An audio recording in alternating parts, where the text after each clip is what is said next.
जय श्री राधे कृष्णा। हमारे YouTube channel में आप सभी का फिर से स्वागत है। दोस्तों, कल हमने आपको हरिवंश पुराण के तृतीय अध्याय का यानी तीसरे दिन की कथा का श्रवण कराया था।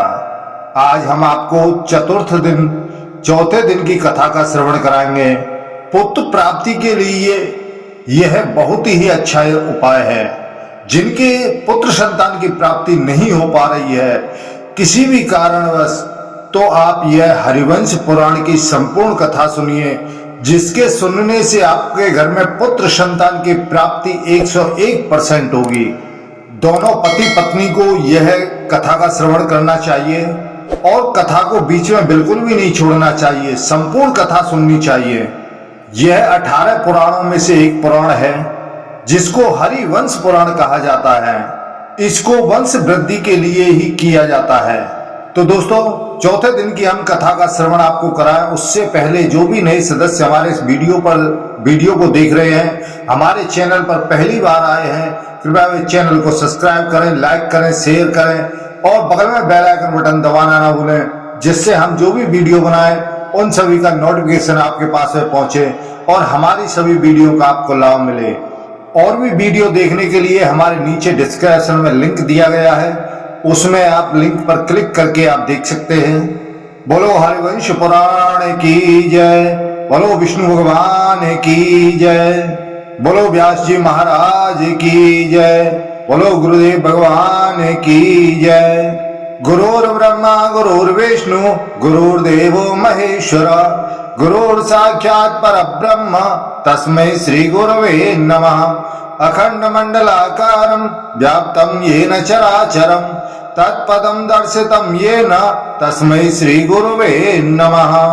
नैमिषे शुद्धमासीन मपिवाद्या महामतिं कथामृतारसस्वादा कुशला शौनको ब्रवीत। एक समय नैमिषारण्य तीर्थ में शौनक जी कहने लगे कि हे ऋषियों, आगे की और कथा सुनिए। पृथु ने कहा, वसुदेव, जो पुरुष इस संसार में अपने या पराये किसी भी एक व्यक्ति के लिए बहुत से जीवों का वध करता है, उसे यहाँ पाप लगता है। तो हे भद्रे, जिस पापी व्यक्ति के मारे जाने से बहुत से प्राणियों को सुख मिलता है, उसको मारने से न तो पाप लगता है और न उपपातक ही लगता है। जहां दुष्टता का व्यवहार करने वाले एक व्यक्ति का वध करने से बहुत से मनुष्यों का कल्याण होता है, वहां उसका वध करना पुण्यप्रद ही है। वसुंधरे, यदि आज तू जगत का हित करने वाले मेरे वचन को नहीं मानती है, तो मैं प्रजा के हित के लिए तेरा अवश्य वध कर डालूंगा। तू आज मेरे शासन से परान्मुख हो रही है। आज तुझे बाण से मारकर अपने देह को ही फैलाकर मैं उस पर चिरकाल तक प्रजा को धारण करूंगा। अतएव धर्मधारियों में श्रेष्ठ देवी, तू मेरे शासन को मानकर सारी प्रजा को जीवित रख, क्योंकि तू प्रजा को धारण करने, जीवित रखने में समर्थ है। साथ ही तू मेरी पुत्री बन जा, तब मैं तेरे वध के लिए उठाए हुए इस भयंकर दिखने वाले बाण को रोक लूंगा। पृथ्वी कहती है कि हे वीर, मैं निसंदेह यह सब कुछ करूंगी, परंतु ठीक उपाय से आरंभ करने पर ही सब कार्य सिद्ध होते हैं। आप उस उपाय को देखिए या कहीं से ढूंढ निकालिए, जिससे आप इन प्रजाओं को पुष्ट करके धारण कर सकें। इसकी युक्ति मैं बताती हूं, उसकी युक्ति क्या है। आप मेरे लिए एक बछड़े की खोज कीजिए, जिससे मैं स्नेह से पहनाकर दूध पिला सकूं। धर्मधारियों में श्रेष्ठ आप मुझे सर्वत्र सम यानी चौरस कीजिए, चारों तरफ से एक जैसी कीजिए, जिससे कि मेरा झरता हुआ दूध सर्वत्र सभी जगह व्याप्त हो जाए। वैशंपायन जी ने कहा कि हे जन्मेजय, तब बहन पुत्र पृथु ने धनुष के कोने से सैकड़ों और सहस्रों पर्वतों को उठाकर ईंटों की दीवारों के समान खड़ा कर दिया। इससे पर्वत बड़े हो गए। इस प्रकार बैन पुत्र राजा ने पृथ्वी को सम कर दिया। पिछले मनवंतरों में यह पृथ्वी ऊंची नीची थी। पहले चाक्षुष मनवंतर में इस पृथ्वी के प्रदेश स्वभावतः ऊंचे नीचे थे। पहले सर्ग में पृथ्वी के विषम होने के कारण नगर और ग्रामों का विभाग नहीं हुआ था। उस समय न किसी प्रकार का धान्य होता था, न गोरक्षा होती थी, न कोई खेती ही होती थी, तथा न सत्य एवं मिथ्या से मिला हुआ वाणिज्य यानी वाणी होती थी। उस समय न लोभ था न मत्सर। तो हे राजेंद्र, इस वर्तमान व्यवस्थित मनवंतर के आने पर बैन पुत्र पृथु के समय से ही इन सभी वस्तुओं की उत्पत्ति हुई है।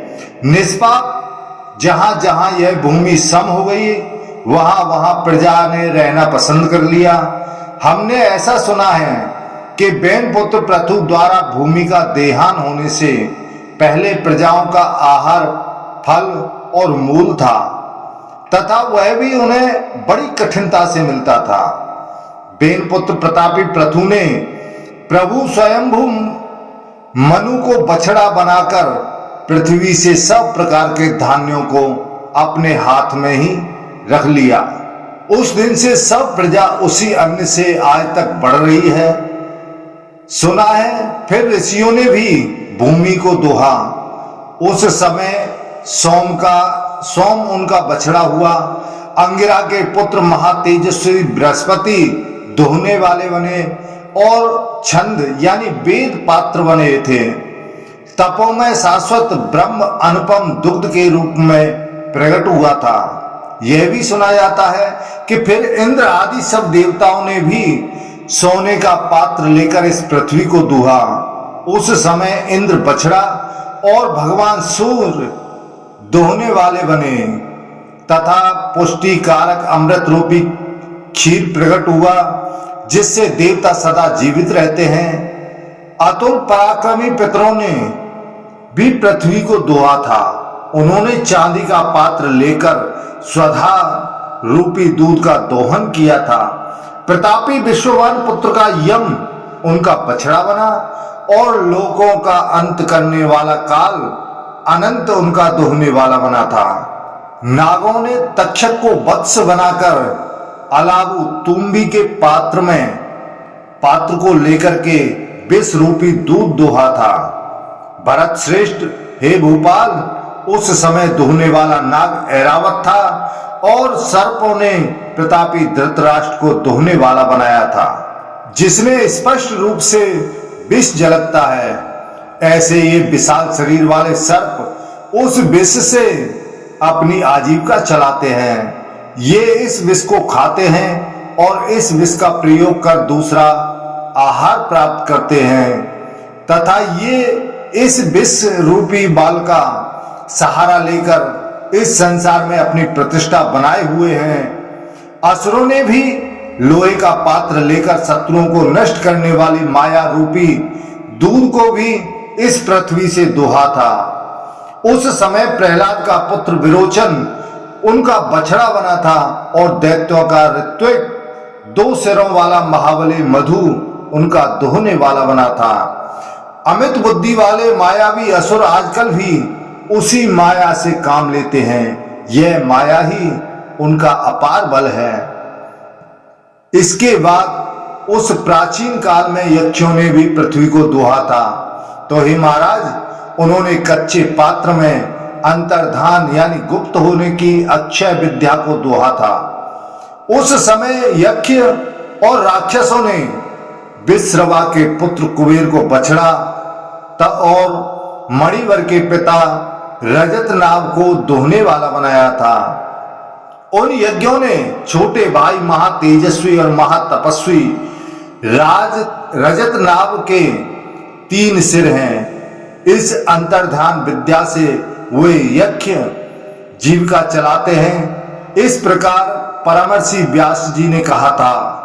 फिर राक्षसों और पिशाचों ने मुर्दे की खोपड़ी लेकर उनकी संतान को तृप्त करने के लिए इस वसुंधरा को दोहा था। उस समय रजत नाग उनका दोहने वाला था और सोमाली उनका बछड़ा था। कौरव्य, उस समय उन्होंने रक्त रूपी दूध दुहा था। देवताओं की ही भांति यक्ष, राक्षस, पिशाच और भूतों की भी मंडलियां उस दूध से अपनी अपनी आजीविका चलाती हैं। फिर अप्सराओं और गंधर्वों ने चित्ररथ को बछड़ा बनाकर पद्म पत्र में वसुधा से पवित्र गंधों को दुहा था। उस समय सूर्य के तुल्य तेजस्वी और अत्यंत बलवान महात्मा गंधर्वराज सुरुचि उनका दुहने वाला था। ऐसा सुना जाता है कि पर्वतों ने भी पृथ्वी से मूर्तिमती औषधियों और नाना प्रकार के रत्नों को दुहा था। उस समय हिमाचल बछड़ा बना था और महागिरु मेरु पर्वत दुहने वाला था तथा पत्थर के पात्र की दोहनी बनी थी। उस दूध से पर्वतों की वृद्धि हुई है। इसके बाद पलाश के पत्ते का पात्र यानी दोना लेकर वृक्षों ने भी पृथ्वी का दोहन किया। जल जाने या कट जाने पर जो पुनः अंकुरित होने की शक्ति है वही उन्हें दूध के रूप में प्राप्त हुई। उस समय खिले हुए साल वृक्ष ने इस पृथ्वी को दुहा था और पाकड़ का वृक्ष बछड़ा बना था। इस प्रकार यह पृथ्वी धात्री विधात्री माता के समान सबका धारण पोषण करने वाली तथा पवित्र है। यह पृथ्वी समस्त चराचर प्राणियों का आश्रय स्थान और उत्पत्ति स्थान है। यह समस्त कामनाओं को पूरा करने वाली कामधेनु है तथा यही सब प्रकार के सस्यों, अन्न के पौधे जो अंकुरित करने वाली है। पहले यह समुद्र तक की सारी पृथ्वी मधु और केटव के भेद यानी चर्बी से भर गई थी, इसलिए मेदिनी नाम से विख्यात हुई। अतएव यह देवी ब्रह्मवादियों द्वारा मेदिनी कही जाती है। फिर वैन पुत्र राजा पृथु के पुत्री रूप में अंगीकार करने पर यह देवी उनकी पुत्री बन गई। इससे यह पृथ्वी कहलाती है। इस पृथ्वी को पृथु ने अनेक भागों में विभक्त एवं शुद्ध किया। इसके अन्न आदि का खान बना और समृद्धिशालिनी बनाकर इसे ग्रामों और नगरों की श्रेणियों से सुशोभित कर दिया। तो हे नृपश्रेष्ठ, महाराज पृथु ऐसे प्रभावशाली थे। अतएव सभी प्राणियों को निस्संदेह उनकी पूजा तथा वंदना करनी चाहिए। वेद वेदांग के पारगामी महात्मा ब्राह्मणों को भी अत्रि कुल में उत्पन्न होने के कारण ब्रह्म योनि और सनातन पुरुष विष्णु रूप पृथु के प्रति निश्चय ही नमस्कार करना चाहिए। पृथ्वी के स्वामित्व को चाहने वाले महाभाग्यवान राजाओं को भी आदि राजा बेन पुत्र प्रतापी पृथ्वी को प्रणाम करना चाहिए। जो पराक्रमी राजा युद्ध में विजय चाहते हों उनको भी योद्धाओं में अग्रणी राजा पृथु को अवश्य प्रणाम करना चाहिए। जो योद्धा राजा पृथु का कीर्तन करके युद्ध में जाता है वह भयंकर संग्राम को कुशल पूर्वक जीत लेता है, उस पर विजय प्राप्त कर लेता है, यशस्वी होता है। वाणिज्य आदि से आजीविका चलाने वाले धनवान वैश्यों को भी चाहिए कि वे वृत्ति यानी आजीविका प्रदान करने वाले महायशस्वी पृथु को अवश्य प्रणाम करें। इसी प्रकार परम कल्याण चाहने वाले एवं ब्राह्मण, क्षत्रिय, वैश्य इन तीनों वर्णों की सेवा में परायण रहने वाले पवित्र शूद्रों को भी आदि राजा पृथु को प्रणाम करना चाहिए। मैंने तुमसे बछड़ों का, पात्रों का, दोहने वालों का और दुग्धों का वर्णन किया। अब मैं तुमसे क्या कहूं और कैसे कहूं? जो पुरुष प्रत्येक कल्प में होने वाले अतएव नित्य इस पृथु चरित्र को आदि से अंत तक सुनता है वह पुरुष पुत्र पौत्रों के साथ इस पृथ्वी पर चिरकाल तक आनंद करता है। जन्मेजय जी कहते हैं, तपोधन वैशंपायन जी, सभी मनवंतरों तथा उनकी सृष्टि और विलीन होने का वृतांत अब विस्तार पूर्वक मुझसे कहिए। जितने मनु होते हैं और जितने समय तक एक मनवंतर रहता है उसको मैं ठीक ठीक सुनना चाहता हूं, वह किस प्रकार से हैं।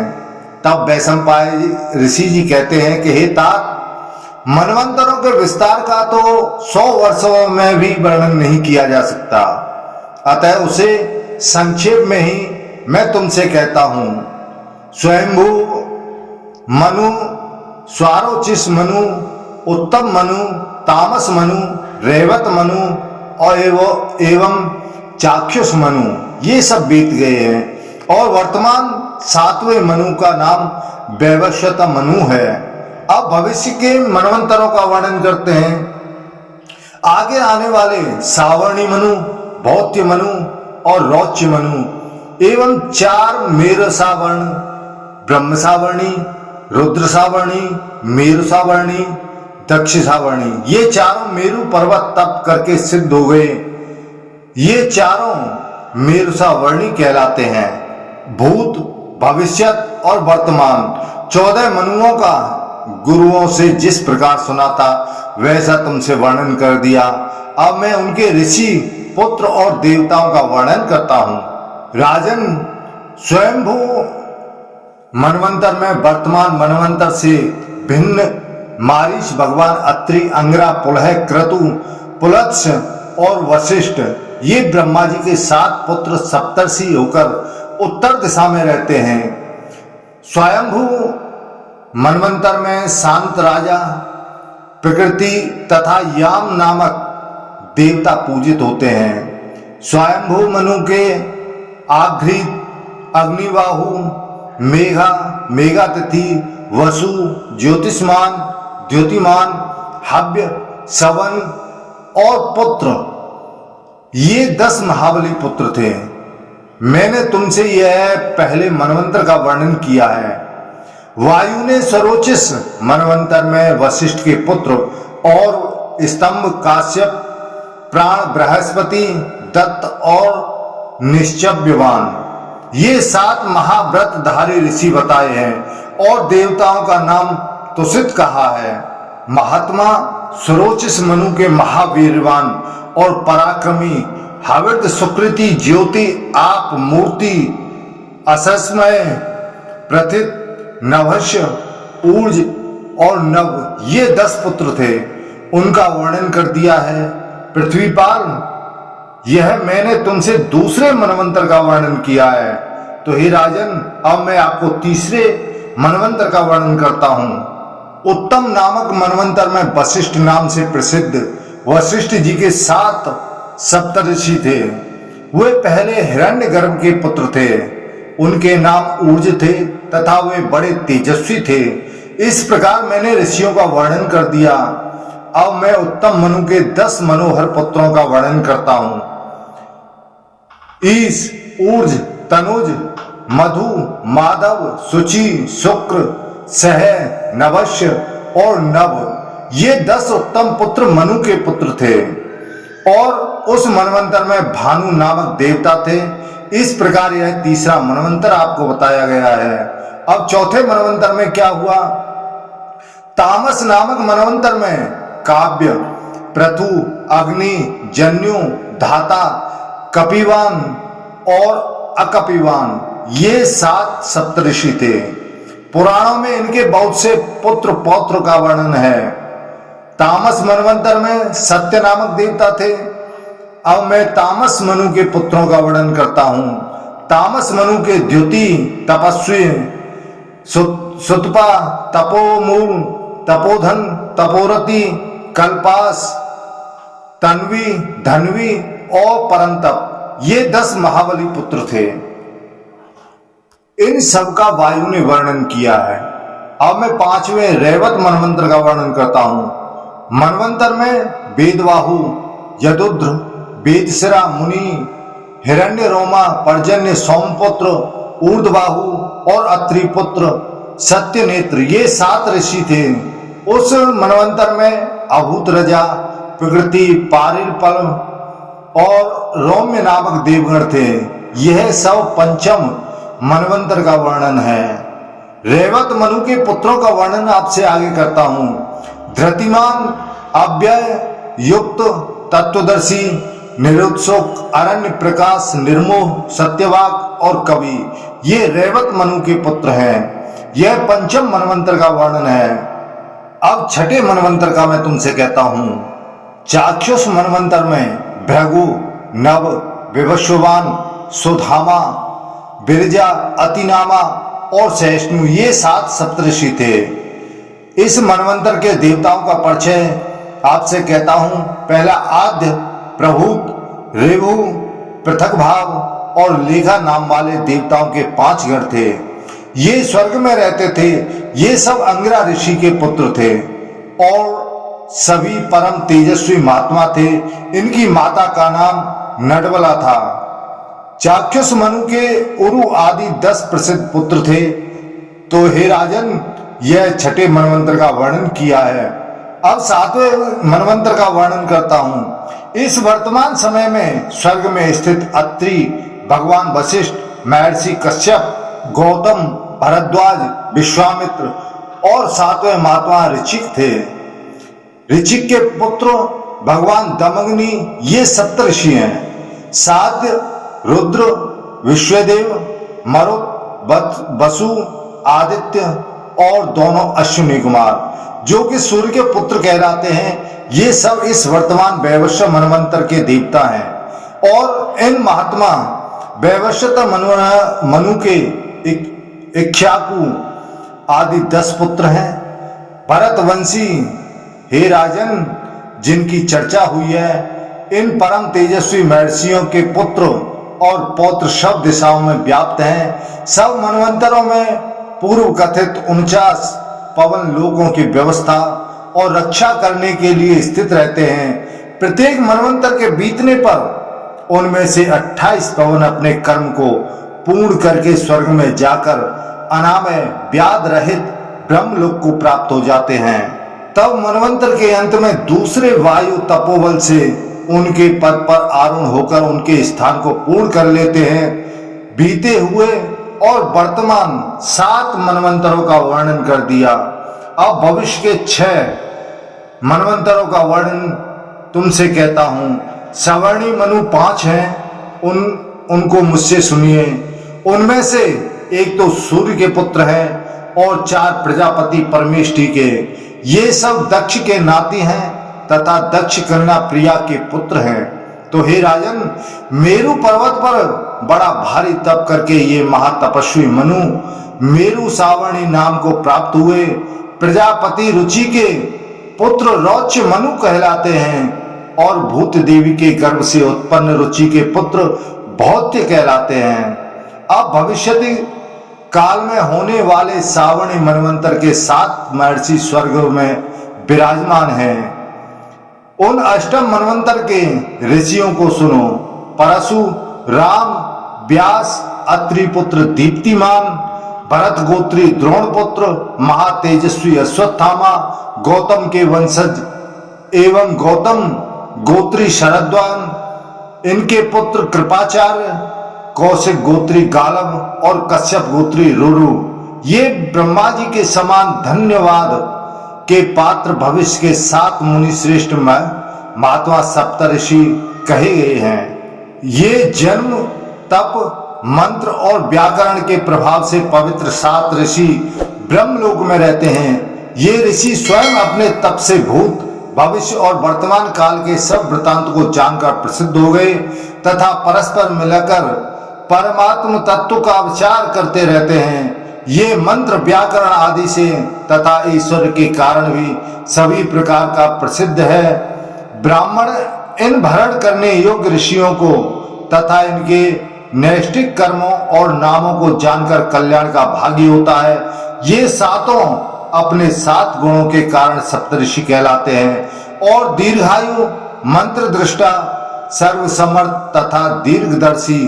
इन्हें अपनी बुद्धि से धर्म के महत्व का प्रत्यक्ष अनुभव होता है तथा ये गोत्र प्रवर्तक, गोत्र चलाने वाले हैं, सत्य धर्म में परायण रहने वाले हैं। ये महाभाग सप्तऋषि सत्य युग आदि सभी युगों में सर्वत्र ब्राह्मण आदि 4 वर्णों और ब्रह्मचर्य आदि 4 आश्रमों का बारंबार स्वधर्म में प्रवृत्त करते रहते हैं। धर्म के शिथिल होने पर इन्हीं ऋषियों के वंशज विद्वान पुरुष मंत्र और ब्राह्मण भाग के प्रणेता होकर बारंबार यहाँ धर्मोद्धार के लिए जन्म धारण करते हैं। ये सातों वर देने वाले हैं और दूसरे पुरुष इनकी याचना करते हैं। इन ऋषियों के संबंध में विचार करने पर ना तो इनकी उत्पत्ति का समय का बताया जा सकता है और ना ही इनकी अवस्था का परिणाम ही। मैंने तुमसे यह सप्तऋषियों के बात संक्षेप में कह दी है। अब सवर्णी मनु के भविष्य में होने वाले पुत्रों का वर्णन सुनो। तो भरतवंशी राजन वरीयान, अवरीयान, शम्मत, धृतिमान, वसु, चरिष्टु, अदृष्णु, वाज, सुमति तथा एक और ये सावर्णी मनु के भविष्य में होने वाले 10 पुत्र हैं। अब मैं प्रथम मेरुसा वर्ण अर्थात नवम मनु के समय कालीन ऋषियों का वर्णन करता हूं। पुलत्स्य गोत्री मेधातिथि, कश्यप गोत्री वसु, भृगुवंशी ज्योतिषमान, अंगिरा गोत्री ध्रुतिमान, वशिष्ठ गोत्री शावन, अत्रि पुत्र हव्यवाहन और पुलह गोत्री सप्तरोहित। मनवंतर में ये 7 ऋषि हैं। तो हे राजन, उस मनवंतर में देवताओं के 3 ही गण होंगे। ये दक्ष के पुत्र रोहित प्रजापति के पुत्र हैं और इन प्रथम सवर्णी मनु के धृष्टकेतु, पंचहोत्र, निराकृत, प्रथु, श्रवा, भूरिधामा, ऋचिक, अष्टहत और गय ये 9 महाबली पुत्र होंगे। 10वें और दूसरे सवर्ण मनु दैसावर्णी के मनवंतर में पुलह गोत्री हविष्यमान, भृगुवंशी सुकृति, अत्रिवंशी अपोमूर्ति, वशिष्ठ पुत्र अष्टम, पुलत्स्य गोत्री प्रमिति, कश्यप गोत्री नभोग और अंगिरा वंशी नवस के पुत्र सत्य। ये 7 परम ऋषि होंगे। उस समय दक्षिण मार्ग के अभिमानी धूम आदि और उत्तर मार्ग के अभिमानी अग्नि आदि ये 2 देवताओं के गण होंगे तथा ऋषि युक्त मंत्रों द्वारा जिन देवताओं का प्रतिपादन होता है वे भी उस समय के देवता होंगे। एवं मनुसुत, उत्तमौजा, निकुसन, वीर्यवान, शतानीक, निरामृत, विरसदेसेन, जयद्रथ, भूर्ध्रुम और सुवर्चा ये मनु के 10 पुत्र होंगे। अब 11वें मनु और तीसरे सवर्णी मनु रुद्रसावर्णी के मनवंतर में जो 7 ऋषि और देवता होंगे उनका वर्णन आगे कहता हूं। कश्यप गोत्री हविष्यमान, भृगुवंशी हविष्यमान, अत्रि गोत्रोत्पन्न तरुण, वशिष्ठ गोत्री अनग, अंगिरा गोत्री उदिधेष्ण्य, पुलत्स्य गोत्री निश्चर एवं पुलह गोत्री अग्नि तेजा ये 7 महर्षि होंगे। ये सब के सब ब्रह्मा जी के मानस पुत्र हैं। उस मनवंतर के देवताओं के 3 गण होंगे। इन तीसरे सावर्णी मनु के संवर्तक सुशर्मा, देवानीक, पुरुद्वह, खेमद, धनवा, दृढ़ायु, आदर्श, पंडक और ये मनु ये 9 पुत्र माने गए हैं। अब मैं चौथे सावर्णी अर्थात 12वें मनवंतर ऋषियों का वर्णन करता हूं।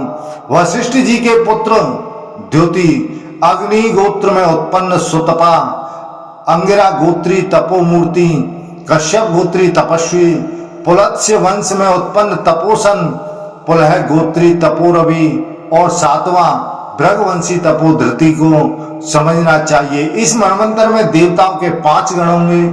ये सब ब्रह्मा जी के संकल्प से उत्पन्न होंगे। इन 12वें मनु के देव वायु, अदूर, देवश्रेष्ठ, विदुरथ, मृतवान, मृतदेव, मित्रसेन, मित्रकृत, मित्रबाहु और सुवर्चा ये 10 पुत्र होंगे। फिर भविष्य के 13 मनु के मनवंतर में अंगिरा गोत्री धृतिमान, पुलत्स्य वंशी हव्यक, पुलह वंशोत्पन्न तत्वदर्शी, भृगु गोत्री निरुत्सुक, अत्रि गोत्री निष्प्रकम, कश्यप गोत्री निर्मोह और वशिष्ठ गोत्री सुतपा ये 7 महर्षि होंगे और देवताओं के 3 गण होंगे। ऐसा स्वयं ब्रह्मा जी ने कहा है। अब 13वें मनु रुचि के पुत्रों के इस प्रकार जानना चाहिए। चित्रसेन विचित्र, नय, धर्मधृत, घृत, सुनेत्र, क्षत्रवृद्धि, सुतपा, निर्भय और दृढ़, ये 13वें मनवंतर में रौच्य नामक मनु के पुत्र होंगे। 14वें भौत्य नामक मनु के मनवंतर में भृगु गोत्रोत्पन्न अतिबाहु, अंगिरा गोत्री शुचि, अंगिरा गोत्री युक्त, अत्रि गोत्रोत्पन्न युक्त, अत्रि गोत्री शुक्र, वशिष्ठ गोत्री शुक्र तथा पुलह गोत्री अजित, ये अंतिम सप्तऋषि होंगे।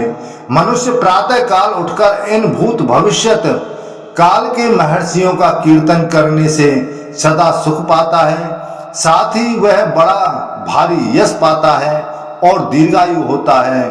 उस समय देवताओं के 5 गण होंगे।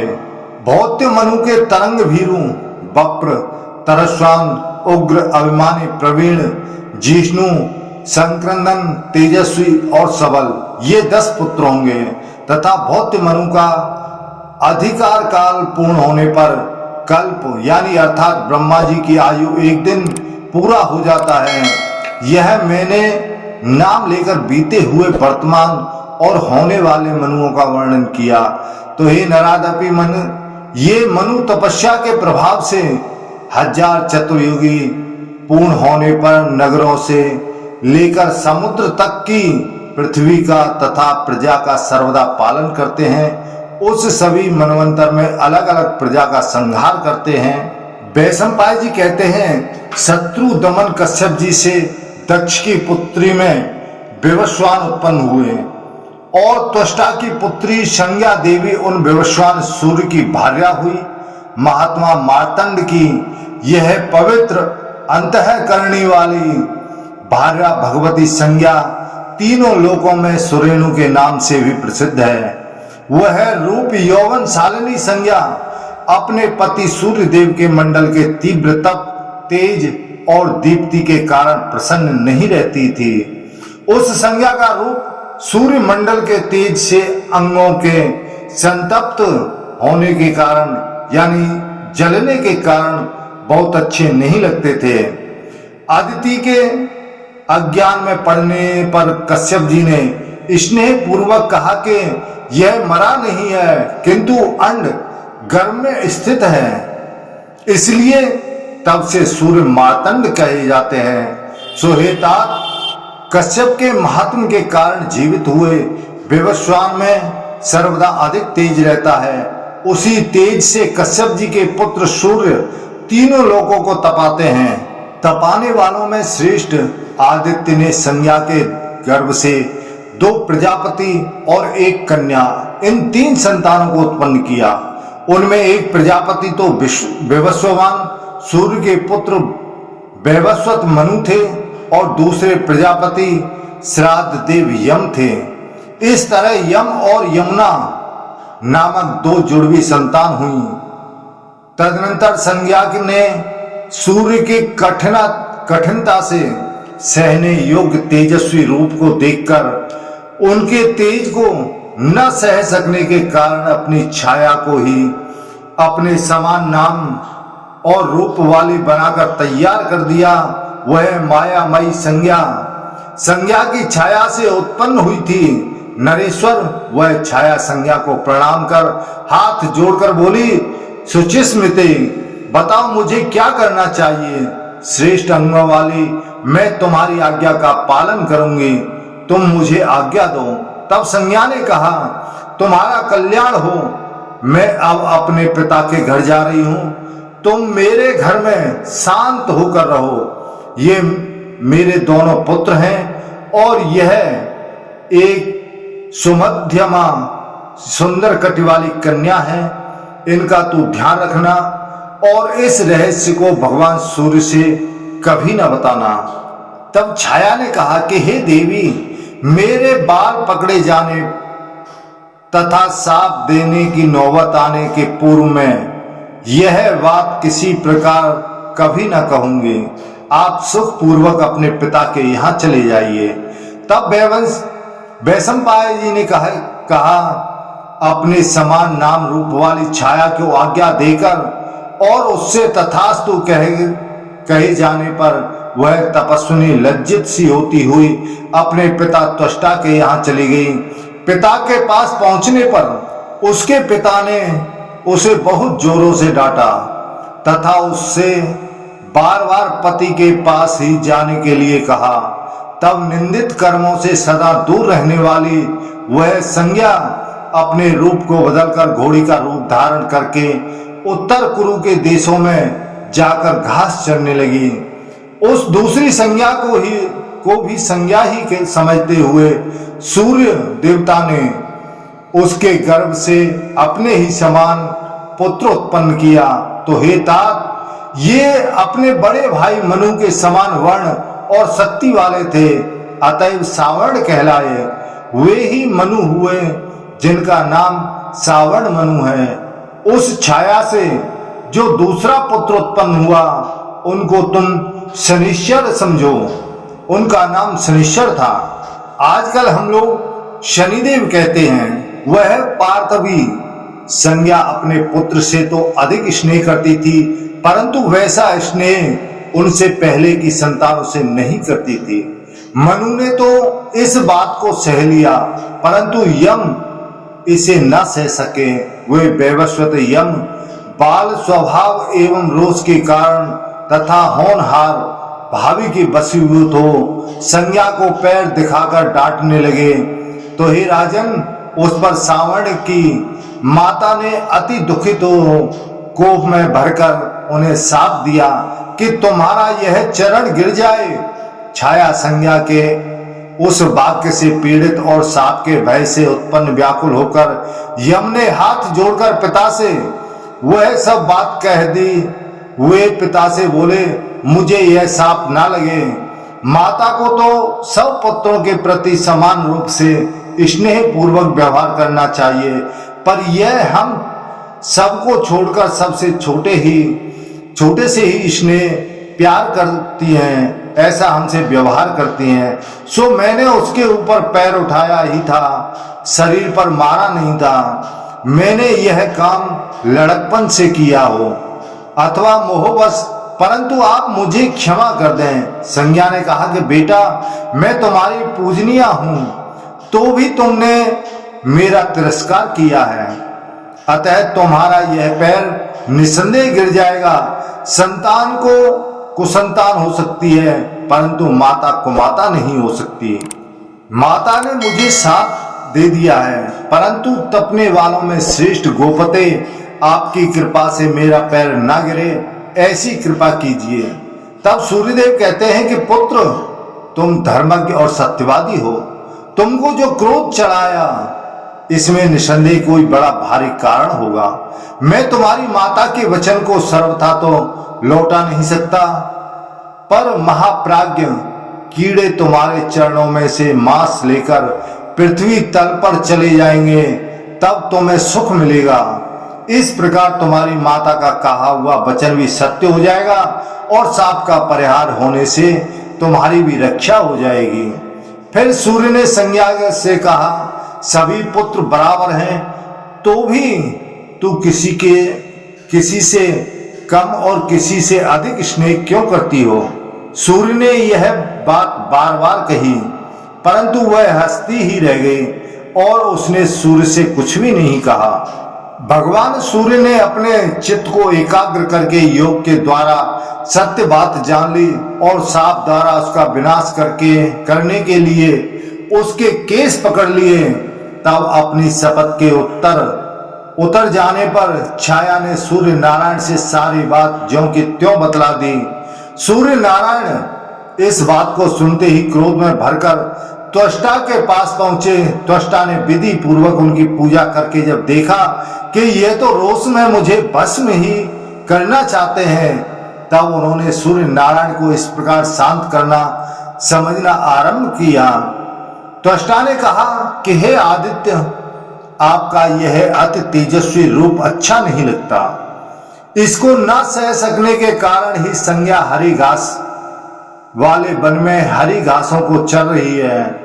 किरणों के स्वामी, आज आप हाथी की सूंड से खींचे जाने के कारण पद्मिनी के समान व्याकुल हुई शुद्ध आचरण वाली और योग के बल से संपन्न, अतएव योग से घोड़ी का रूप धारण करके सदा तप करती हुई, पत्तों का आहार करने वाली, दुबली दीन जटा धारणी और ब्रह्मचारिणी अपनी उस प्रशंसनीय भार्या को देखेंगे तो हे देवेश, यदि आपको मेरी बात ठीक ना लगे तो शत्रु दमन मैं आज आपके रूप को मनोहर बना दूं।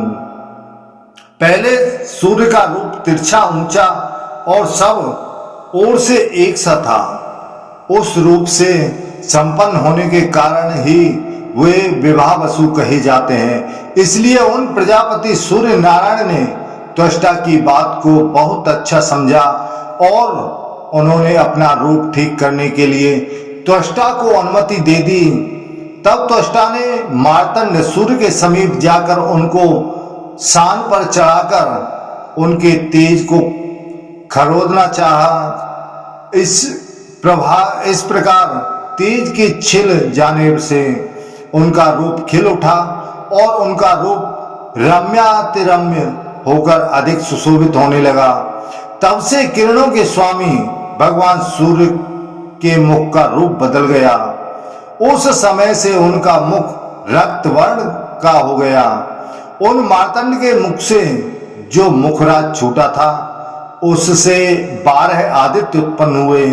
उनको मुख से धाता, अर्यमा, मित्र, वरुण, अंश, भग, इंद्र, विवस्वान, पूषा, 10वें पर्जन्य, त्वष्टा, 12वें विष्णु उत्पन्न हुए, जो अंत में प्रकट होने के कारण सबसे छोटे होकर भी गुणों में सर्वश्रेष्ठ थे। गंध, पुष्प, अलंकार और प्रकाशमान मुकुटों से सुशोभित अपने शरीर से उत्पन्न हुए। उन आदित्यों को देखकर भगवान सूर्य बड़े प्रसन्न हुए। इस प्रकार सूर्य नारायण का पूजन कर त्वष्टा ने उनसे कहा कि हे देव, अब आप अपनी पत्नी के पास जाइए। वह उत्तर कुरु देशों में भ्रमण कर रही है और हरी घास से भरे हुए वन में घोड़ी का रूप धारण करके विचर रही है। तब सूर्य नारायण ने भी अपनी पत्नी के रूप के अनुसार घोड़े के समान विचरण करने के लिए घोड़े का ही रूप धारण कर लिया। उस समय सूर्य ने ध्यान से देखा तो उन्हें तेज और नियम के कारण सब भूतों से अदृश्य घोड़ी का रूप धारण करके किसी ओर से भी भय की आशंका न कर निर्भय हो विचरती हुई अपनी भार्या संज्ञा दीख पड़ी। फिर तो घोड़े के रूप में भगवान सूर्य उसके मुख के समीप पहुंचे, पर वह पर पुरुष की आंशिका से मैथुन के प्रतिकूल चेष्टा करने लगी और सूर्य के वीर को उसने अपने नाक पर से गिरा दिया। उससे वैद्यों में श्रेष्ठ अश्विनी कुमार नामक देवता उत्पन्न हुए।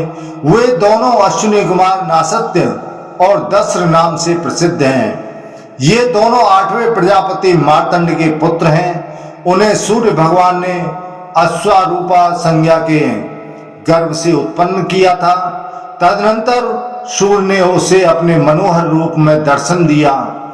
जन्मेजय तब वह स्वामी को देखकर बड़ी संतुष्ट हुई।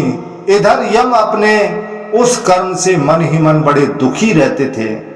वे अपने धर्म राजत्व के अनुरूप ही धर्मयुक्त आचरण के प्रजाओं को प्रसन्न रखने लगे। उस श्रेष्ठ कर्म के कारण उन महाकांतिमान धर्मराज को पितरों का आधिपत्य और लोकपाल का पद मिला तथा वे तपस्या के धनी प्रजापति सावर्ण मनु हुए। वे सर्व समर्थ सावर्ण भविष्य के 8वें मनवंतर के मनु होंगे। वे आज भी सुमेरु पर्वत के शिखर पर घोर तप कर रहे हैं।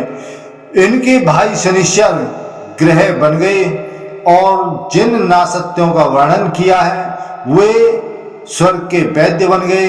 ये उपासना करने वाले के घोड़ों को शांति देते हैं। उसी तेज की छीलन से त्वष्टा ने विष्णु भगवान का सुदर्शन चक्र बनाया।